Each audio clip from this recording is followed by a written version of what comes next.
Hey everybody, this is Andrea Jenson from the Cash Flow CFO, and you're listening to the Cash Flow CFO Podcast, the show that explores the financial side of running a business for people who want to maximize profitability and scale with confidence. If you want to make smart financial decisions based on data and put more of your hard-earned profits into your pocket, this is the podcast for you. This episode of the Cash Flow CFO podcast is brought to you by the Cash Flow CFO. Did you know that on average, business owners have up to 84% of their personal net worth tied up in their business? Our virtual CPAs and CFOs, as well as accounting and bookkeeping experts, empower business owners just like you to make big leaps that help them maximize profitability and scale with confidence. Visit thecashflowcfo.com for more information, and thank you for listening.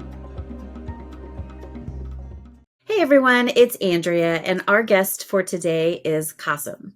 He is a serial entrepreneur who has built 6, 7, and 8-figure businesses, including 2 successful exits. He is the co-founder of Driven Mastermind, and last year he exited Solutions 8, one of the world's top Google ad agencies, and co-founded Pareto Talent, a company that is dedicated to helping entrepreneurs reclaim their time by matching them with world-class executive assistants. Welcome to the show. Andrea, thank you for having me. I really appreciate you. Yeah, I'm excited to talk with you. I know you've got some good stuff that you are cooking up. You've got a book that you want to talk about, and sounds like you have a wealth of information and experience in building and exiting businesses, which I know our audience always loves to hear about. So tell me, how did you get started it sounds like your first venture was in the digital marketing space. Is that correct?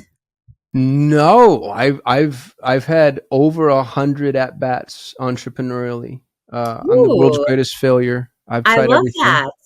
I had a company selling purified mercury. I've had a furniture store. I've had a medical and legal transcription business. I've tried web design, obviously consulting, every type of consulting you can imagine.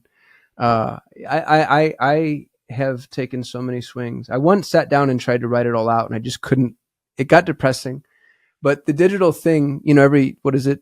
Even a broken clock is right twice a day. I think I just lucked out in so many ways. And what you'll notice, I think, and feel free to test this assumption, is that every marketer, in my experience, is actually a failed entrepreneur. So when you meet a digital marketer, what you're really doing is you're meeting somebody who failed in another business, but for some reason the digital marketing thing was what they kind of got good at, and so they just became a marketer. Interesting. Yeah, that's let me unpack that a little bit in my experience. There might be something to that because most people doing digital marketing, there's an art and a science to it. And not everybody can crack that code. I know as a business owner myself, that's something that I'm like, I can't quite figure out how to do all of those things. So we pay people to do them for us, and they're really good at it. So yeah, I love that. But I think what you said, that's the most important thing for everybody listening or watching, is that you've had a few at bats and they didn't all turn into home runs, but you've had the home runs as well. So it's that tenacity and it's that grit to just keep going. And, and the timing of people go, oh, your first business was a success. Well, yeah, that might be true, but there's the market demand. There's so much in like the timing of what you have and what the market needs. You could have the best thing in the world, but if that's not what the market needs right now, you're going to fall flat on your face. Yeah, right? I think you're exactly right. Fun fact, I learned this very recently. I didn't know it until somebody shared it with me, but Blockbuster came out with streaming way before Netflix. Really? Yeah, can you believe that? They came out with streaming and it didn't fly. And so they put it by the wayside and considered it a failed experiment and didn't adhere to the timing lesson that you just spoke about. And then now look, it's interesting the way that works. It's not about innovation. It's about so many other things. So I think staying out on the field is maybe one of the most important entrepreneurial skills. Like just willing to just stand out there and get rained on. Keep your hand on the stove, choose your analogy, but yeah, tenacity, stick with itness, grit, whatever we're going to call it. Yeah. And you know what? And I see from from the seat that I sit in, we work with so many businesses, and we see finances, and we see, what's the word I want to say? Risk tolerance of a business owner. We see, just we create so many of the what ifs. If this, then do this. If this, then do this. That's one way that you can look at it to kind of give yourself the prevent failure, by having that site. But also there's just so much that goes into, you have to also, just be, what's the word I want to say? Calculated risks, I guess, is a good way to put it, right? Because you could lose a pretty penny if you're all in on something, but don't have the data to back up all of those components you were just talking about. Yeah, I like Jeff Bezos has this really extraordinary quote that I'm about to butcher, but he basically talks about entrepreneurship is the greatest gamble anybody's ever been offered. Because unlike every other gamble, you can manage your downside risk if you're smart, and your upside risk is potentially limitless, which means you can swing, 100 times, 1,000 times, 100,000 times. And if you miss 99% of the time, but you hit once, it can still work for you. And that tends to be the truth. It's the classic Thomas Edison quote about 10,000 ways it didn't work. Like, you just need to just stay at it. And that's been true in my life. When I made my exit, I had a low 8-figure exit. I'm rich, which is fun. It's, money's fun. And that's why we play the game. And the thing that was funny about it is I don't really claim that was prowess. It was luck. I built the number 1 ranked Google Ads agency in the world, which I'm pretty proud of, but it wasn't worth what they paid. I lucked out post COVID. The economy froze, private equity froze, IPOs froze. All of the real businesses that private equity usually buys took themselves off the market. So, pegs love SaaS, and SaaS wasn't about to sell during a post-COVID world because they didn't know what was happening. So then they moved down to e-com, but e-commerce businesses realized, like, wait a minute, I don't know what's going on. So they took themselves out of the market. But these private equity companies still, they had to deploy because they raise this money, and they have to, like, people don't realize they don't make money by making money. They make money by spending money. So they had to deploy. And so they went downstream to business or asset types that look like e-commerce or SaaS, predictable recurring revenue, easy to evaluate, fits within their model. So all of a sudden overnight, I got 65 unsolicited offers. Wow. Just sitting around being, you know what I mean? Like, great, just overwhelming. And picked one, SoftBank backed. They just gotten a $100 million check with a mandate to purchase agencies. And I'm just the luckiest guy in the whole wide world. And what's funny about it is, I was playing hot potato because I gave them my hot potato. And 9 months later, Google rolls out a campaign type that effectively nullifies the value of agencies. And they grew the agency from 200 clients to 130. But I got my money. So I was, yeah. And had they not come out of the woodwork the way that the buyers did, I would have been the one holding the bag there. I would have had to lay people off. And, instead we had this trust, this kitty. I was able to keep people employed 2 years longer than would have been likely or possible. Yeah, it was super cool. But I think the lesson is, if you're listening, stick it out. Like, it's sad because I think there's far less science than there is just pure dumb luck. Just get out there and be Forrest Gump, and be too stupid to fail. Yeah, don't have the ego, and don't have the embarrassment if it doesn't work. Right. Pick up what you've learned from that failure, because every single time, at every swing at bat, you're going to learn something. Carry it to the next. You're compounding that, education that you can't get anywhere else other than just trying. Yeah. Yeah. You're absolutely right. Yeah.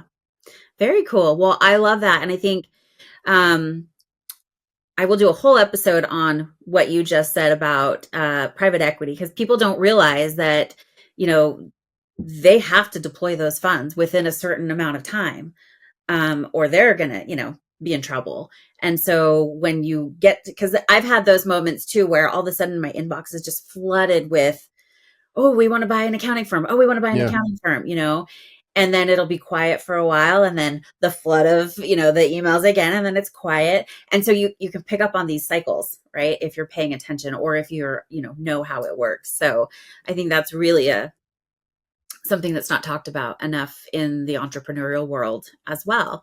Unless you're used to doing, M&A transactions and things like that. So we see a lot of that activity from what we do and how we support our clients. So very cool. So tell me, you had your big win. What'd you do? Off to a deserted island to just enjoy all your riches? I got really good advice. I'm friends with a guy named Brandon Turner. And Brandon, he's famous in the real estate world. He was the host of the Bigger Pockets podcast. If you go to Amazon and look at the top 10 best-selling books on real estate investment, he wrote 7 of them. Wow. So he's a really, really brilliant human, but he's relevant to the discussion because he ends up seeing more post-exits than anybody because he helps people place money, right? And so if you made an exit, you find Brandon, you give him your money, he invests it for you. He's brilliant, kind, humble, generous. I love him. And he told me, he actually kind of manhandled me a little bit. He's like, look, I'll tell you what to do post-exit, because the post-exit world, and you've probably seen this as much as anybody, Andrea, is it's the most dangerous epoch for an entrepreneur. You're far more likely post-exit to get a divorce, commit suicide, develop an addiction, lose friendships. Like, it's actually really catastrophically damaging in a lot of ways. And so what Brandon told me was, you're not allowed to do anything for a year. Don't make any major decisions. Don't even deploy your capital. Just take a year. And, and I did that. I took a year, and I have a mastermind with some friends. So that's easy. That's very accessible. It's, 3 days a quarter. But other than that, I traveled around. I got 2 little boys, and kind of tried to figure out who I was, and still have failed at nailing that. But it was the best advice that I've ever gotten, because it really protected me from, just jumping right back into the fray, which I think would have been catastrophically damaging. And even post-exit, you shouldn't give poor people money because we think we're investors. And so I've started all this stuff, and I know I'm overwhelmed by it all. But if I hadn't taken that year, I think it would have been much, much, much worse. So, to our listeners, just remember, don't invest. You don't need to deploy. Go put it in, T-bills or something, like just an S&P index fund, just capital preservation. Take a year off. And then when you come back around, you'll be clear-headed and maybe a little bit more capable to make those decisions. The thing that's funny about money is I thought, I was a welfare baby, and welfare babies think money is going to make them happy, and money did not make me happy at all. It actually, interestingly, it removed the distraction that I had from my unhappiness. I was working 80 hours a week for 20 years. And so I had something to focus on. And as soon as that went away, I was like, oh no, I'm miserable. Not because of that, but maybe even in spite of it. And that was, now, to give credit where credit's due, the thing that I do love about money is I feel safe. I feel, and I think everybody deserves that. So I feel like I always know where my next meal is going to come from. I live in a house that's 2 standard deviations beneath my tax bracket. I drive a 40-year-old Honda. Like, I didn't go and do the thing that some people do, which is, there's nothing wrong with that. I'm not trying to wealth shame, but I like the safety and the security. And that helps me as an entrepreneur because, man, I can make decisions other people can't make. I can wait out storms. I can hire folks that need a little bit more training. I can fire clients I don't like. I really like that. And so I think one of the things I did well is I didn't immediately up level my life expenditures. Every 7-figure business needs a clear financial direction. And that's exactly what you get with the Cash Flow Compass. Every Tuesday, we share strategic insights, tools, and smart money moves designed to help you scale faster, increase profitability, and make confident decisions, all in one quick, actionable email. If you're not getting the Cash Flow Compass yet, you are flying blind.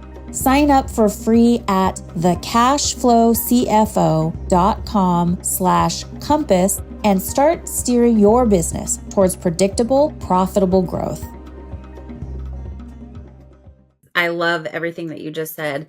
And I think one of the biggest pieces there was capital preservation. You put it into an investment that was going to give you a interest, that you could live off the interest. Right.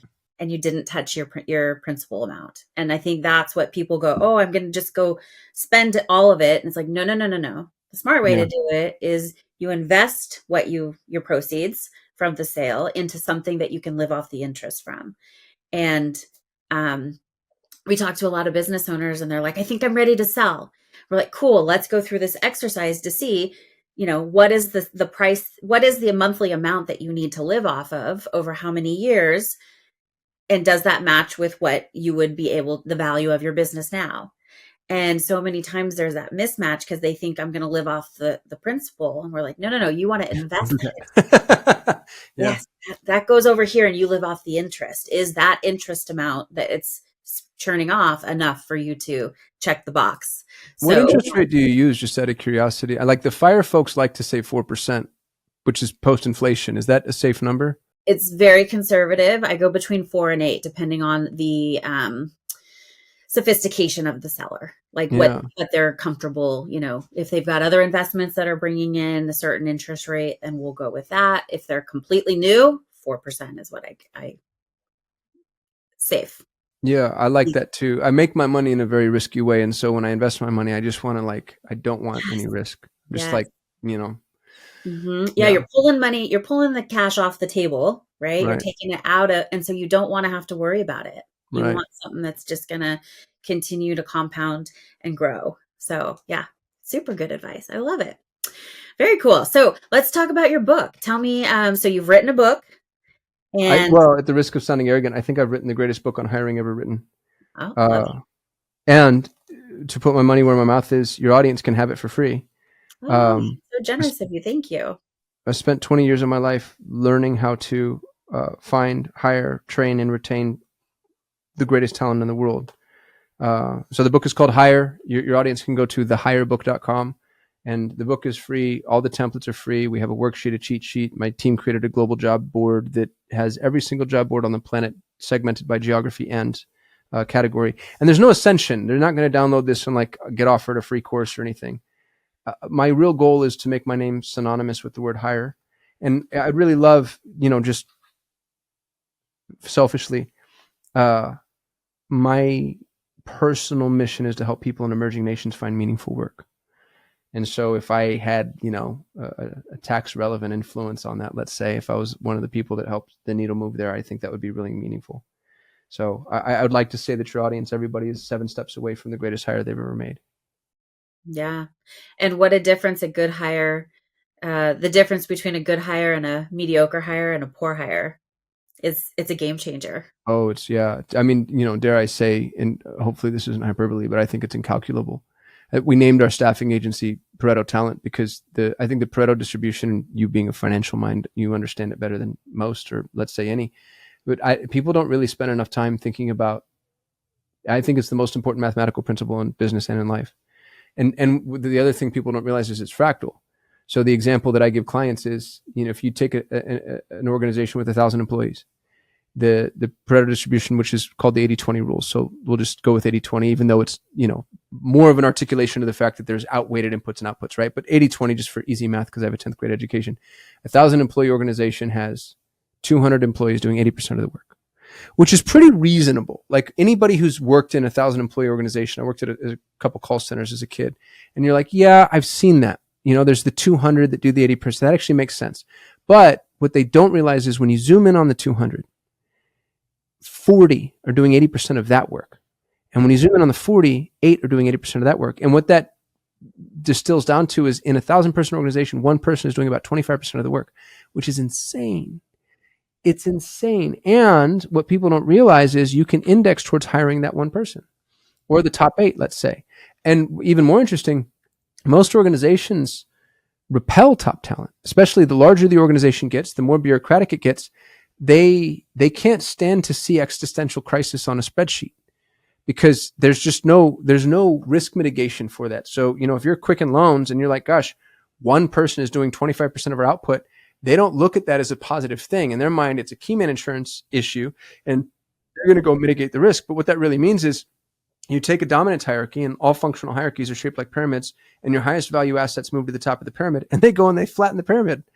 And they install mandatory minimums and quotas, but that means that top talent is repelled by all things bureaucratic. And so small, nimble organizations, especially if they're willing to pay more, which repels everybody, but if you understand the math, it can't not work in your favor.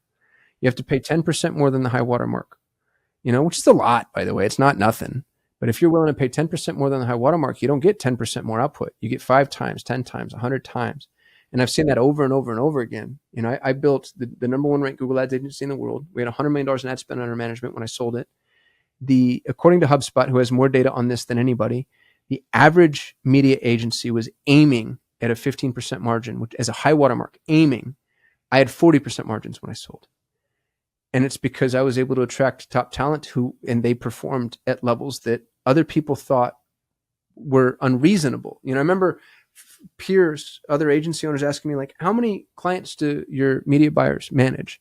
And we talk about the numbers, both in quantity of clients and ad spend. And they're like, how do you get people who do that? And I'm like, I have the best people on the planet, obviously. You know what I mean? Like, what do you do? And I'd go to India. I remember there's a young man who I love to death. He was one of my best employees ever. His name's Ankar.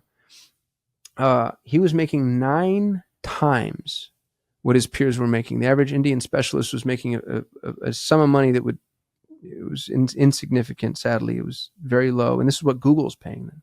So you go to Google and they're making a very low, I guess you could sustain in India. And I went and I paid him what a US media buyer would make. And people are like, oh, why would you do that? You can go get yourself a cheap Indian. And I'm like, well, wait till you see what an expensive Indian gets you.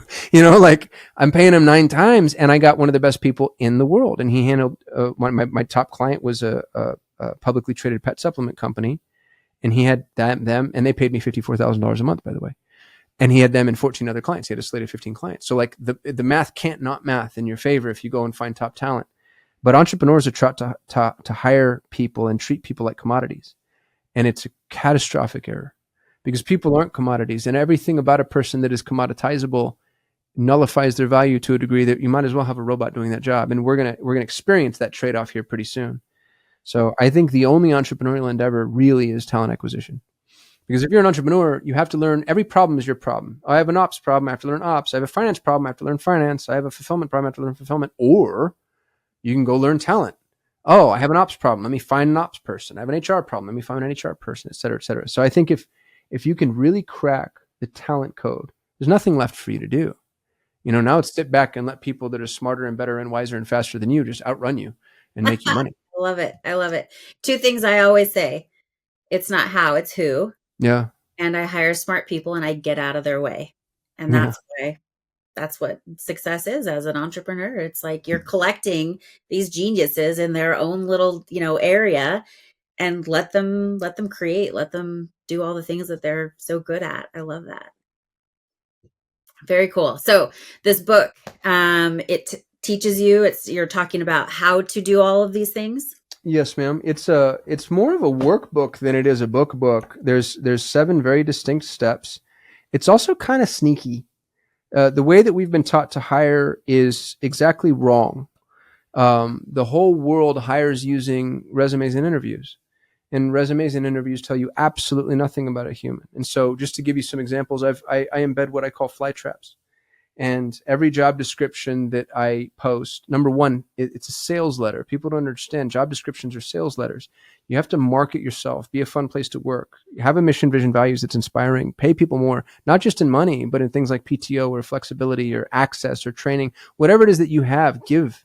If you go to Jobbing or Monster or Indeed or any of those things, go pull up any job posting at random, and they're all horrible. It's all like, you must comply with these rules and regulations or you will be publicly flogged. You know what I mean? Like, this just looks like, who writes this garbage? So you write a sales letter, you make the place sound amazing, you attract and repel with a lot of personality, you pay more than anybody in the market's willing to pay, and surprise, surprise, you'll get inundated with applications. You'll have hundreds, if not thousands of applications, especially if you're willing to hire internationally. And so that's overwhelming. And so you're like, well, Kasim, what do I do? And the answer is you build in fly traps. So really small examples. The first functional fly trap I have is to apply. The very top of the job description says, to apply, your subject line must read, I actually read the instructions. And if somebody sends an email and the subject line doesn't read, I actually read the instructions, they're automatically filtered out using Zapier and Gmail. Like, I don't even see them, or my EA doesn't see them because she's the one that filters everything. And then I have some instructions in the job description. It'll be things like answer this question, or take this personality quiz, or take this English proficiency test, or whatever is specific to that role. And if they follow the instructions, they make it to the next level, which, by the way, sadly, 80% of people, sometimes 90% of people don't follow the instructions. And the next level, most people would think, is interviews, which I think is an absolute waste of your time. Instead, what I do is I try to shortlist no more than 10 to 20 people.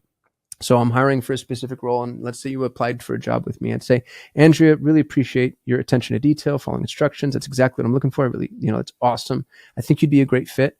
But I've learned, because I've been hiring for 20 years and I've hired thousands of people, I learned nothing from job interviews or resumes until I've worked together. So here's what I'd like to do. I'd like to pay you in advance for 2 hours of your time to do a trial project. And I explain the light scope of work. If you agree, send me your PayPal or your Wise or your Payoneer or whatever is applicable to that geography, and I'll pay you ahead of time. And then you pay a sum of money that's not going to make anybody rich, but lets them know that you honor their time. So in the Philippines, that could be 10 to 20 bucks. In Latin America, maybe it's 40 or 50. In the US, maybe it's 100. And people are like, oh my God, Kasim, you don't want to pay ahead of time? Think about this for a moment, though. Let's say that you did go to Latin America and you paid, 40 bucks or 50 bucks, and you did that for 10 people. That's $500 for the greatest insurance policy of your life. Because here's what I do. I pay them ahead of time, and then I don't send them the job description. I don't send them the trial project. I wait to see who follows up, who ghosts me, who lacks the integrity necessary to, because some people just take the 50 bucks and run. I've had people not infrequently follow up a month later saying, hey, you sent me money and you never sent me a job. And I'm like, thank God I didn't hire you. Person who very clearly needs to be micromanaged. So I wait to see who follows up, and 60, 70% of people generally follow up. And then I send them a trial project that is applicable to the role I'm hiring for. And I make the project hard. If you're hiring for a graphic designer, don't say, create this design, especially in a post-AI world. Instead, give them a problem. Hey, here's the client that we have. They have a very specific brand guidelines. We're trying to create an ad that gets this emotion across without crossing these boundaries. How would you do that?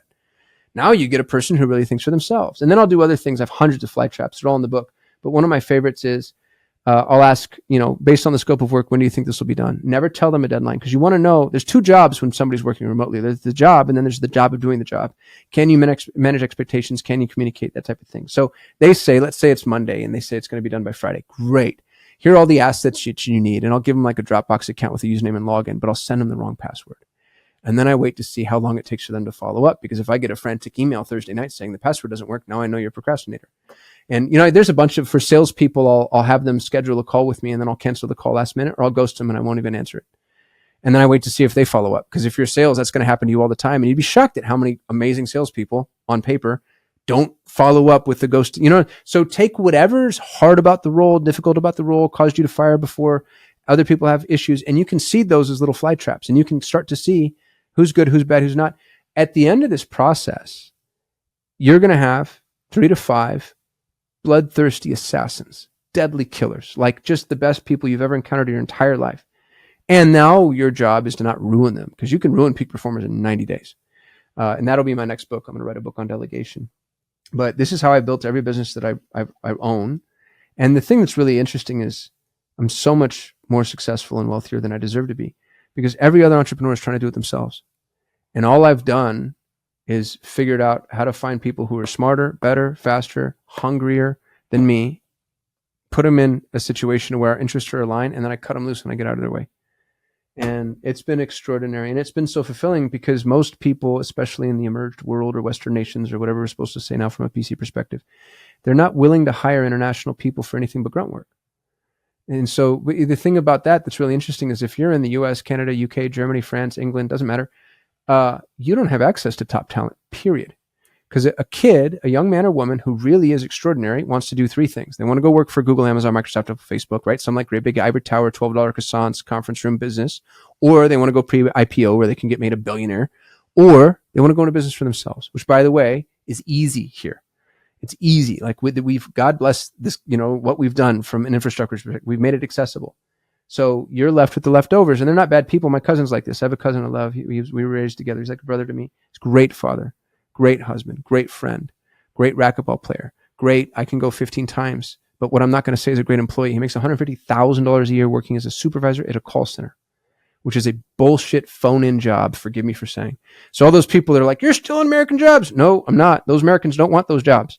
But go to Latin America, North Africa, Eastern Europe, all of Asia, and you'll experience something that is an American employer, a Western employer you've never experienced before, which is gratitude. These are people that you get to pay 3, 4, 5 times what they'd make domestically. and they will blow your mind as to what they're capable of. And everybody who's like, oh, I've tried outsourcing, it didn't work. No, you didn't. You tried to get some kid in Bangladesh to make 500 cold calls a day, and surprise, surprise, he burnt out. Go try to find like a real, you know what I mean? A C-level, director level, manager level, anything. Insert anything here. You want to tell me the rest of the world doesn't produce extraordinary talent? And they don't have the opportunities that people in this country do. So that's my soapbox and my thesis. And I know that some of it's a little offensive, but I've done it over and over and over and over and over again. I sold my business. I had 6 U.S. employees. Everybody else was international. And there's a framework for finding those people. And man, will they just blow your mind. They're extraordinary. Yeah. I love the thing that stood out to me the most is you're giving someone opportunity that they wouldn't otherwise have. Right. Well, there's anthropological impact. You didn't create that barrier for them. That's something that they just have to deal with and work around.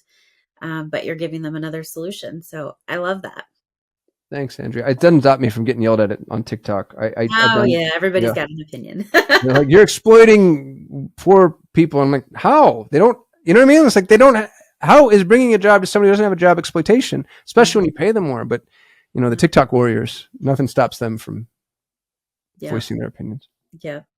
Very cool. I'm excited to read the book. And I'm sure all of our listeners and watchers are as well. So could you repeat that website? Yes, ma'am. TheHigherBook.com. TheHigherBook.com.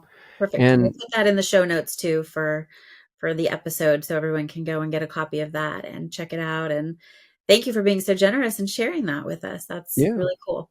Thanks for having me on your show. I really appreciate you. Yeah, this has been a great conversation. Lots of nuggets here. So go back and listen to this or watch it again because there's lots of good stuff here. I know we could probably talk for long time on all of these different things and go deeper into them, but we'll have to save that for another episode. So I want to thank you for your time and for your generosity. And it's been a great time unpacking some of these things with you, and hopefully our listeners or viewers got a little different way of thinking and looking at, something that they're trying to solve right now in their business.